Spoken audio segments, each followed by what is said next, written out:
Il a fallu 40 ans aux Européens pour conquérir l'Afrique. Bah 40 ans, c'est déjà long, non? En comparaison, il a fallu plus d'un siècle aux Britanniques pour conquérir l'Inde. Juste l'Inde. Je vois vraiment pas le rapport. Bah, c'est que l'Afrique était moins civilisée. Il y a des colonies en Afrique depuis l'Antiquité, on en a déjà parlé dans la vidéo sur le Maghreb, mais il n'y a rien, et j'insiste vraiment sur le rien, qui se rapproche ne serait-ce qu'un peu de la colonisation européenne de l'Afrique au 19e siècle. En 1870, l'Europe occupait 10% du continent. Et en 1914, il y a 10% du continent qui n'est pas occupé par l'Europe. Alors, comment c'est arrivé? Non mais là, tu vois bien que ça fait des lignes droites, les frontières. Ils en avaient un peu rien à foutre, les colons, non? Alors, déjà, non. Genre, si tu regardes, là, tu vois bien que c'est pas aussi simple que ça. C'est même faux. Et puis, en plus, on est en 2025. Les gens qui continuent à faire cette blague, ils sont complètement à la ramasse. On est d'accord que des frontières droites comme ça, c'est pas normal. Tu veux quoi, en fait? L'Europe, un des seuls pays avec des lignes bien droites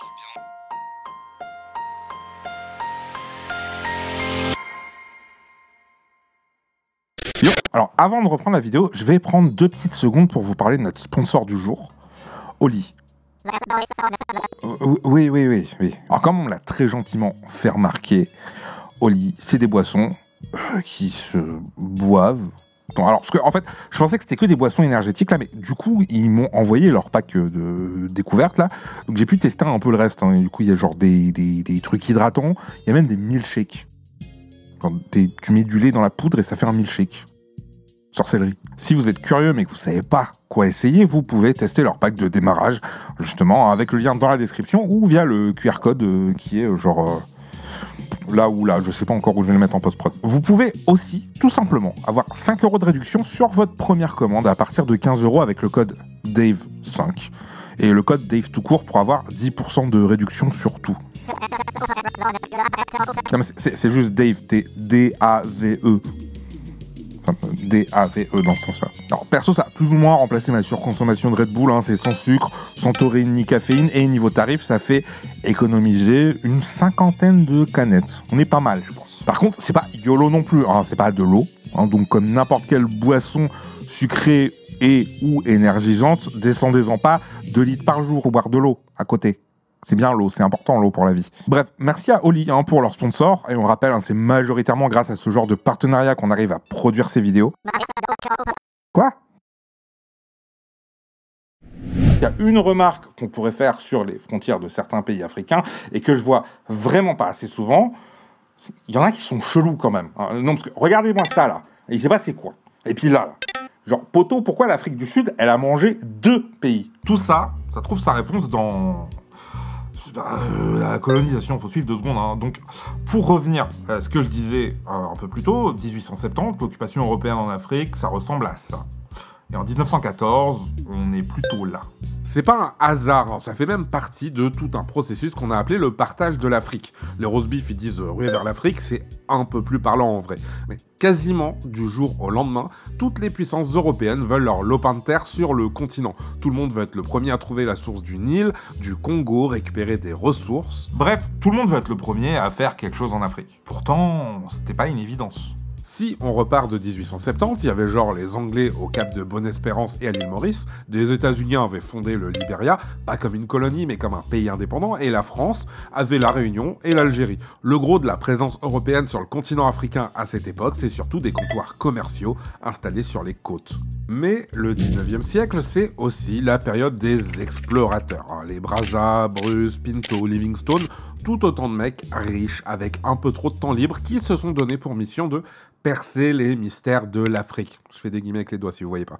Et remonter à la source de tous les grands fleuves. Et en vrai, ça va de ouf contribuer à déclencher cette ruée vers l'Afrique. Jusqu'à présent, les Européens, ils avaient surtout des comptoirs commerciaux pour commercer avec les différents peuples du coin.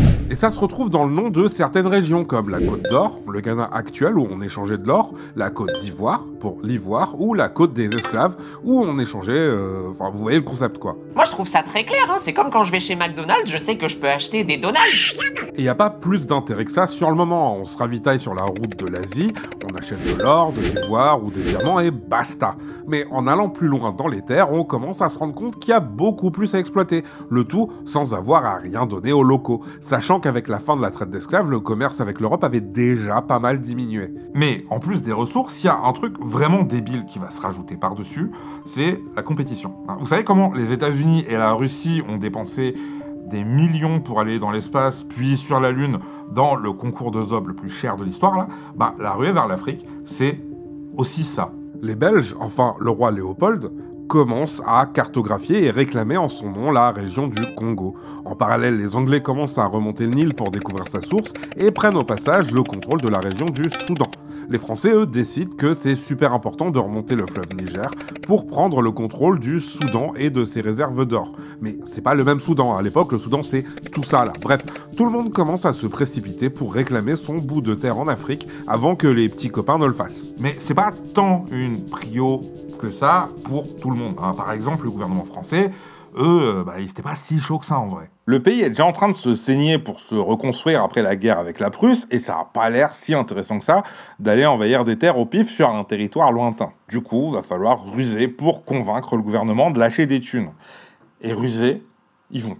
La France vient de coloniser l'Algérie et un peu plus au sud, malgré les objections du gouvernement français, Brière, le gouverneur du Sénégal, grappille toujours un peu plus de terrain en avançant avec des troupes.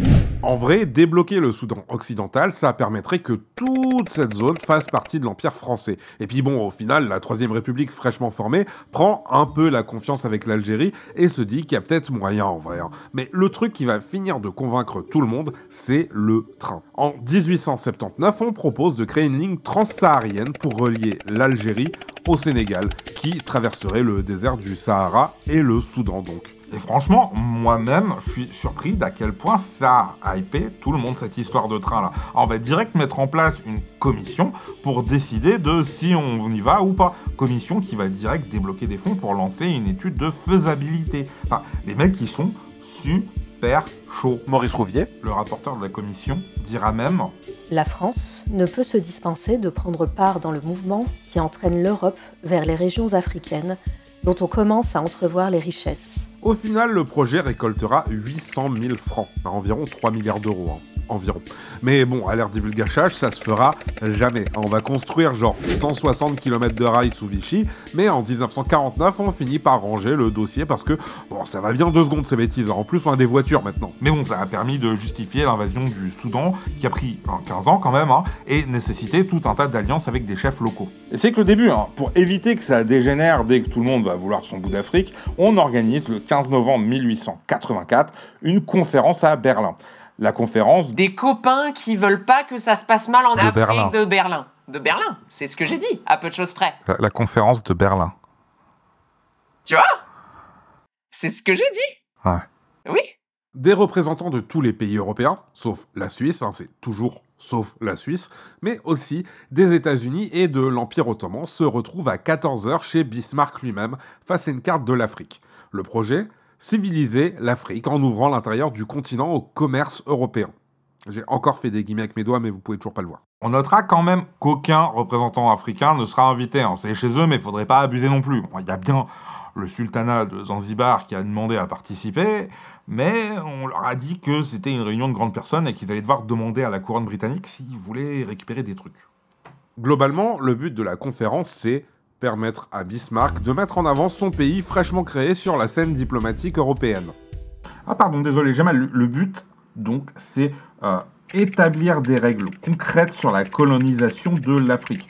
En gros, pour éviter que les pays européens ils se foutent sur la tronche. Alors, pour une fois, ils étaient en paix. Et ces règles, elles sont simples, en vrai. Si on veut réclamer un coin de terre, faut l'occuper.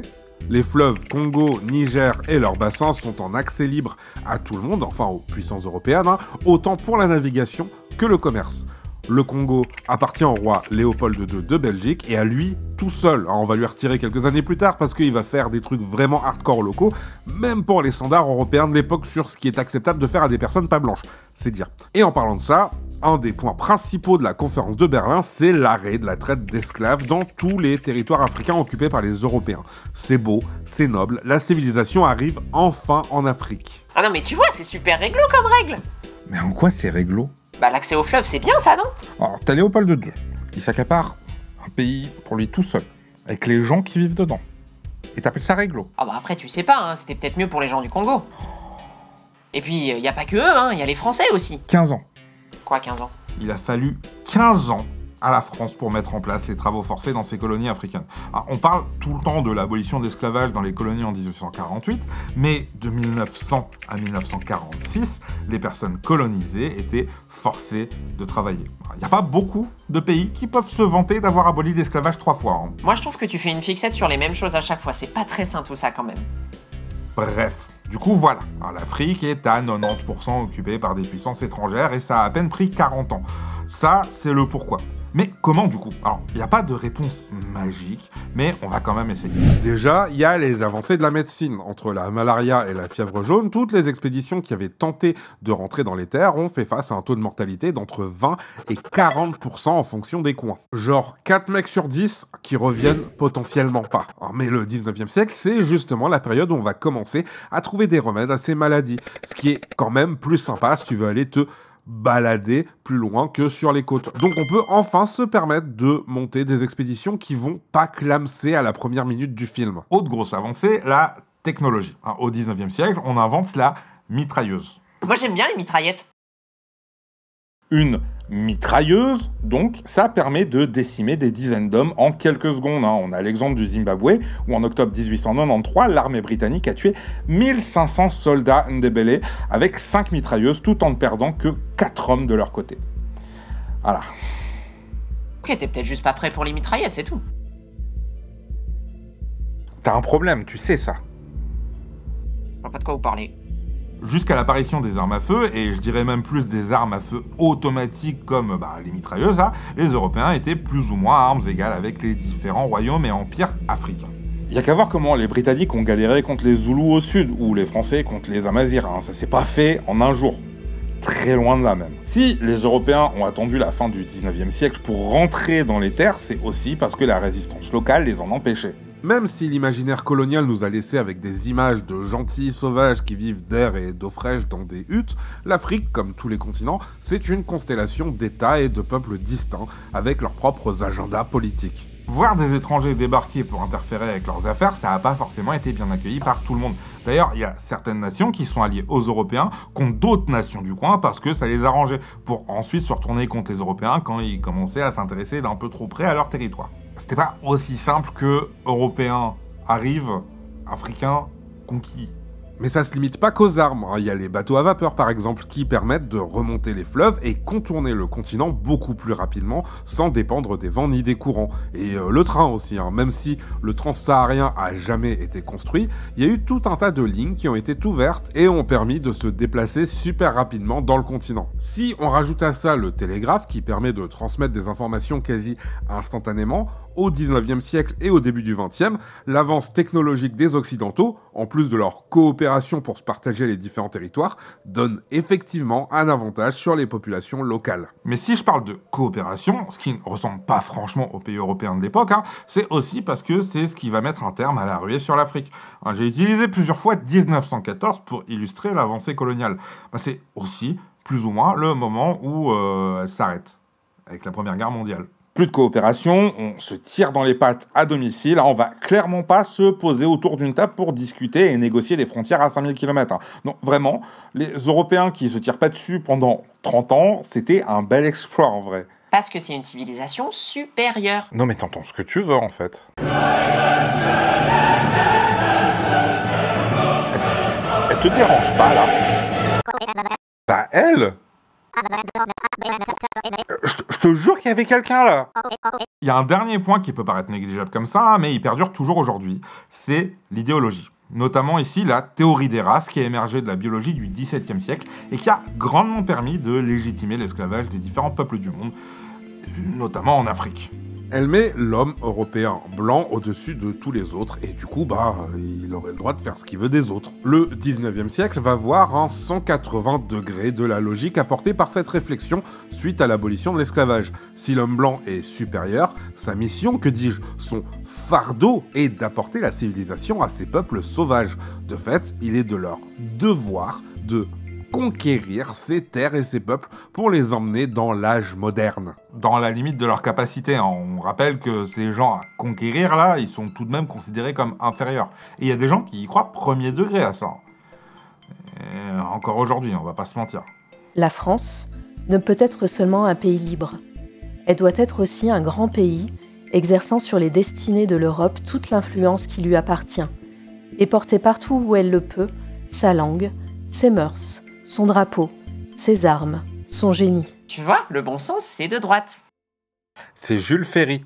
Bon, ça va, il a le droit d'avoir un bateau. Hein. Bref, non seulement il y a les moyens, mais il y a aussi une volonté plus forte de s'emparer du continent africain. Et les conséquences de tout ça, c'est pas forcément celles qu'on croit. Depuis la vague d'indépendance dans les années 60-70, là, il y a eu 3 conflits armés entre différents pays africains. Il y en a eu plus en Europe sur juste les 30 dernières années. Par contre, si on se penche sur les conflits internes, les guerres civiles et tout ça, là, on a un constat radicalement différent. Et ça, c'est une des conséquences directes de la conférence de Berlin. Autant l'Afrique, c'est pas que des frontières en ligne droite, mais ça reste quand même ce genre de bail-là. Alors ça, c'est une carte de la répartition géographique des différents groupes ethniques d'Afrique. Là, c'est juste la carte des différents pays aujourd'hui. On est d'accord qu'il y a un truc qui va pas. Et à l'époque aussi, hein, ils savent qu'ils ont foutu plein de peuples différents ensemble sans leur demander leur avis. Mais dans la logique de l'idéologie des races de l'époque, on va établir des races africaines supérieures aux autres et leur donner plus de pouvoir localement. Ce qui, vous vous en doutez, est pas forcément le meilleur terreau pour créer des relations sereines entre voisins. C'est par exemple ce qui va se passer au Rwanda, où la majorité Hutu s'est retournée contre la minorité Tutsi, à qui les Belges avaient donné une grosse partie du pouvoir pendant la période coloniale. Et ça, c'est aussi en grande partie dû au fait qu'au moment du partage de l'Afrique entre les différentes puissances européennes, là, Berlin, ils ont absolument aucune idée de ce qu'ils sont en train de se partager. Ils savent pas qui vit où, ce qu'ils vont y trouver, et j'en passe. Lord Salisbury, le premier ministre britannique nominé juste après la conférence de Berlin, dira même « Nous avons entrepris de dessiner sur des cartes des zones où l'homme blanc n'avait jamais mis les pieds. Nous avons divisé les montagnes, les rivières et les lacs, à peine touchés par cette petite difficulté de ne jamais savoir exactement où se trouvaient ces montagnes, rivières ou lacs. » L'idée que l'Afrique a été conquise, puis pacifiée par des gens qui avaient une mission et savaient ce qu'ils faisaient, c'est juste faux en fait. D'une, les mecs qui y allaient complètement à l'aveugle, et de deux, les mouvements de résistance, ils ont jamais cessé tout au long de la période coloniale.